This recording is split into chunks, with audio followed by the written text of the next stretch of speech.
First and foremost, I'd like to congratulate Coach Odoms and his staff. They did a heck of a job preparing for us and giving us some things we weren't necessarily ready for. You go all summer looking at them and some of the things that they did, and then they come out and don't do any of it. But I think we persevered. I thought our offense did a really, really good job of answering. Once we got down 14-0 and let us get our wits about ourselves, and ultimately great football game. I told Rattler Nation that I was hoping for a little adversity. Well, damn. I don't think I wanted it to be that much. But congratulations to our team. Heck of a job persevering and working through the adversity, and extremely excited to head home 1-0. Okay, we'll now take questions for the student athletes. We're going to start over here to the right, green shirt, and then blue shirt. Thank you. What's up, Coach? D. Rich, Maury, Gerald Thomas, talented Democrat. This was Maury and Daniel. Tell me about, Coach said he wanted y'all to go through some adversity, and y'all boys went through some adversity today. Talk about what y'all learned about the team here. I know, Daniel, this was your first game here. Maury, you're not been for a year. What did y'all learn about this team? It's like, okay. Well, being down 14-0, that's when it hit certain guys like, oh man, like, this when adversity hit the fan. Coach said it's gonna be some times where they're gonna punch you in the mouth. It's about responding. How you gonna punch them right back? And at the end of the day, I felt like, we were calm. We were very calm. A lot of guys, we had a veteran on the line. A lot of guys have been there before, and they said last year on the sideline, we would have been in this position. Last year in Atlanta, I wasn't on the team, but they were down 14-0 as well in the championship game. So, I felt like we came out, we started off slow, but we were able to pick back up. Yeah, for the most part, exactly what he said. Like, I was on that last year team, national championship. We down 14-0, but we look at each other like, y'all know we gotta go do it. We gotta go fight. We gotta go grind. We gotta go work a little harder. So that's all it was, though. We don't really we don't really take too much pressure. Take the pressure and ride with it. You feel me? Kendrick. Yeah, Kendrick Marshall, SWU Sports. This is for Daniel. You started out the game 1 for 3, 10 yards. You finished the game with 286 yards, 3 touchdowns. Game's MVP. Was it a matter for you just settling down after those first couple of drives to really get yourself in rhythm and kind of get comfortable out there? Yeah, it was just, just getting in rhythm, getting to the playmakers. That's what it was. I wasn't really trying to rush everything, just getting the kinks out. And, O-line said they got me. So, guys made plays tonight. Question right here in the front. Don Stinson, DNA Sports Talk. You got the ball back with a little over 6 minutes to go. You've been passing the ball most of the game. What was the mindset and the huddle like, knowing that you had to play ball control? Well, Coach Colzie came over there and was like, we're going to pound them. And, that's what we did. And we just, managed the game. When we were second and long, we had to I threw a little out route to him. And, we made it happen after that. And, we just kept going. Can you repeat the question? Right. Are you good? Okay, my bad. Macy, you heard the Crush Sports Talk. This question for Daniel. Talk about having a playmaker like two in this any kind of situation, knowing that you give him the ball, he's gonna make a play for you. I feel like he's special. I mean, especially in practice, he'd be like, man, give me the ball, be open. It's just little stuff like that. But I feel like all our guys can make plays. He made plays tonight, but all our guys, can make plays. It's all love, though. I don't be screaming out. Like, hey, I'm open if you need. That's all it is. I don't be screaming out. That's my dog, though. Yeah. Mr. Richardson, Troy White, Fat Mouth Sports. There was a key play. You stared down the blitz and through the wide receiver screen. Was that something that you were seeing that was a possibility throughout the game, or did you game plan for it? What came about? What made you be able to make that particular play? We just on the sideline we drew up because they brought a different bunch of pressures tonight that we didn't go over. We went over and we seen it before, but they came out played different fronts, odd front that we haven't seen on film, and when coach made adjustment on the sideline, they bring that pressure, just be ready to dump it down, and that's what we did. Jake McDonald, Call 360 Sports. Daniel, did you think you would have to throw the ball 30 times a game? And Jamari, were you happy that he had to throw the ball 30 times? At the end of the day, we play complementary football. We got to be able to run the ball, open up, and got to be able to throw the ball. So I feel like we did that. Hey, I feel like the game plan was great. Hey, throw the ball. You know, that's what I do. I go block sometimes, but they pay me to throw the ball. You feel me? Catch the ball. So, yeah, I feel like the game plan was great. We're gonna go over here to your right in the black shirt. Justin Favors, Tomorrow the Sports Network, right in front of you. This question for Jamari. Was there any matchup that you seen on film that was favorable, considering you got to the end zone twice with over 100 receiving yards? Favorable matchups. Not being cocky, but I just go out there and play my game. I don't really look at who in front of me. I just go beat me, and hey, I'm a dog, so you got to come with it. You feel me? A whole game, like you said, we got 4 quarters. And last name Gas it for a reason. I come with gas. I don't get tired. You feel me? So yeah, that's just what it is. Right here to your left. Jared Hoffman, HBCUsports.com. Daniel and Jamari, you know, you guys this is your first game together and you look pretty good, I'd say, you know, so 2-parter, how good do you guys think your connection is right now and how much better can it get as the season progresses? We're going to be great. Literally, I know I played him my freshman year when we was at Buffalo. He was at Central Michigan, and he ran for 200 yards against us, so I already knew like who he was and what potential he had. I already knew he was a gamer. I know I'm a gamer, so like, you know what I'm saying? We dogs. We just gonna go out there and play and do what's best for the team. So I think it just pay off from the summer workouts, you know, just, you know, before practice, get some routes in and just building that chemistry. That's all it is. Okay, blue shirt right here. Yes, my name is Rocky Miller with HBCU Coach's Corner. You guys, Coach Colzie, I want to congratulate you on the victory, you, Daniel, and you as well, Mark. Coming into the game, you guys had a new head coach, new offensive coordinator, new defensive coordinator. It seems like at the beginning of the game, you guys were searching to find what your true identity is as a team.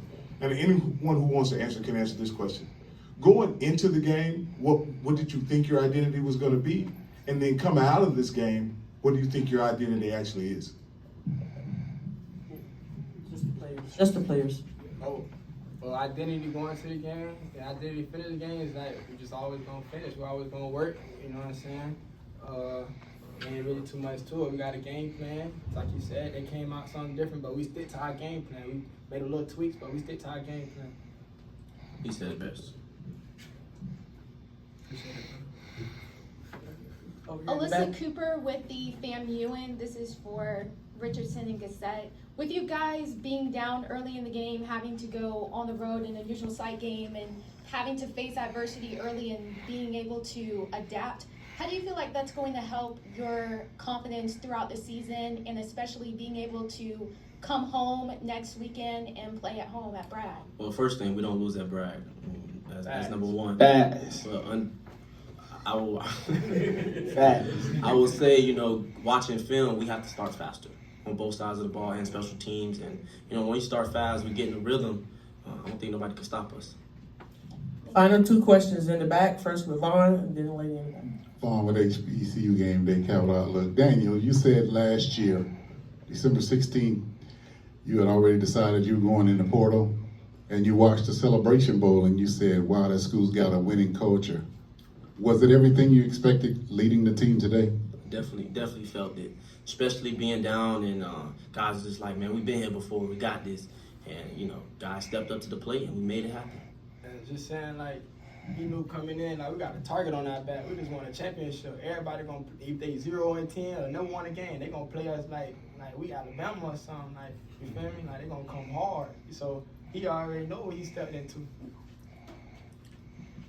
Sydney Wicker, WCTV Sports. Jamari, coming into this game, Rattler Nation had no idea who Daniel was. You said you knew him from your last school, but you guys obviously got to know him a lot better throughout practice. What do you think Rattler Nation and the whole world honestly learned about Daniel tonight? Hey, that he ain't gonna never quit. He gonna find a way to make it happen. Mr. Make It Happen. That's what I'm gonna call him. especially when it was a play down, when I found him in the end zone. We were trying to get the defense jump off sides, and I seen the time was running out, and I was just like, man, I'm finna check it. So I just checked a different play, and you know, it was kind of a little screw up, but I just made something happen and found him back in the end zone. Yeah, that second touchdown was on the fly. We called it right before the clock went out. He just check, and I was like, okay, bet. You know what I mean? So, and then our boy rolled out, came and found him. He's gonna make it happen, like I said. Okay. Daniel was our MVP of the game. Congratulations, and thank you, fellas. Good luck next week. Send me some Chick-fil-A. I got you. It's a waffle fries. That's all that'll be left. Waffle fries. Okay, we're gonna open it up for coaches, questions for, Coach. In the back.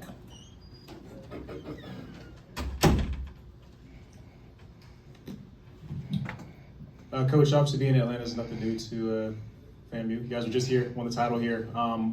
What is it about Atlanta that's so special when it comes to HBCU athletics? You guys get a chance to have this platform and just this experience for these guys as well. What does it all mean being here? Well, I think we call it the second Tallahassee is what we think we call it. Ain't that, Vaughn? Is that what we call it? You know, obviously, a lot of alumni here.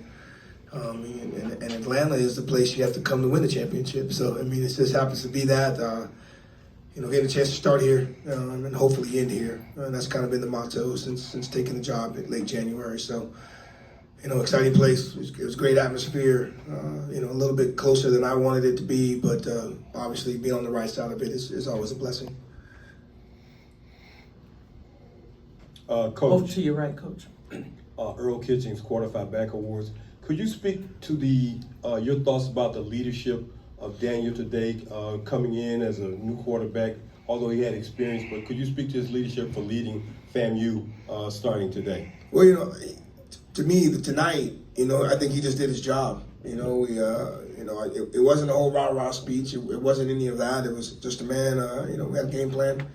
Obviously had to make some tweaks when he got down 14-0, and he was doing what was asked of him by our offensive coordinator and our quarterback coach, right? We, that on that last drive, we actually weren't going to even run a play when it was third down. We weren't even going to run a play. We wanted to try to draw him off sides, and we got in the huddle and we talked about it. He was pretty adamant about, what we were doing. He went to every lineman to say, we're not running a play, you know what I mean? So, but, it was a young man that when he decided to come here, he wanted to win. He wanted to be a part of the culture. And, tonight was his first step.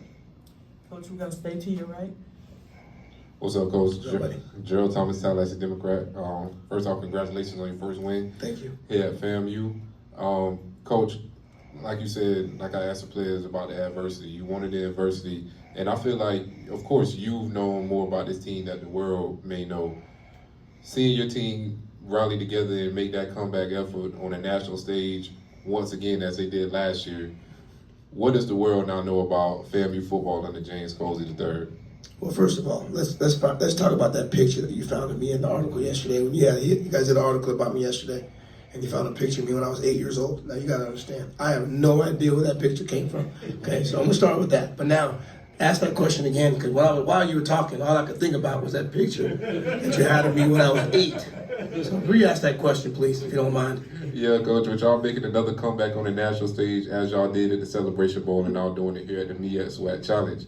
What does the world now know about FAMU football under the James Colzie III era? Well, first of all, we didn't ask to get down 14-0. That wasn't something that was planned, nor what we wanted. What it did show with this team is, we spoke about adversity, last night and throughout the week, right? Just being able to understand that things might not happen the way you want. And, as they mentioned, there wasn't a lot of, rah-rah, and it was just guys understanding what they needed to do. We had to take care of some details defensively. Offensively, we had to take care of some details as well, because defensively they were doing some things that were a little different. So hats off to our coordinators for making the proper changes.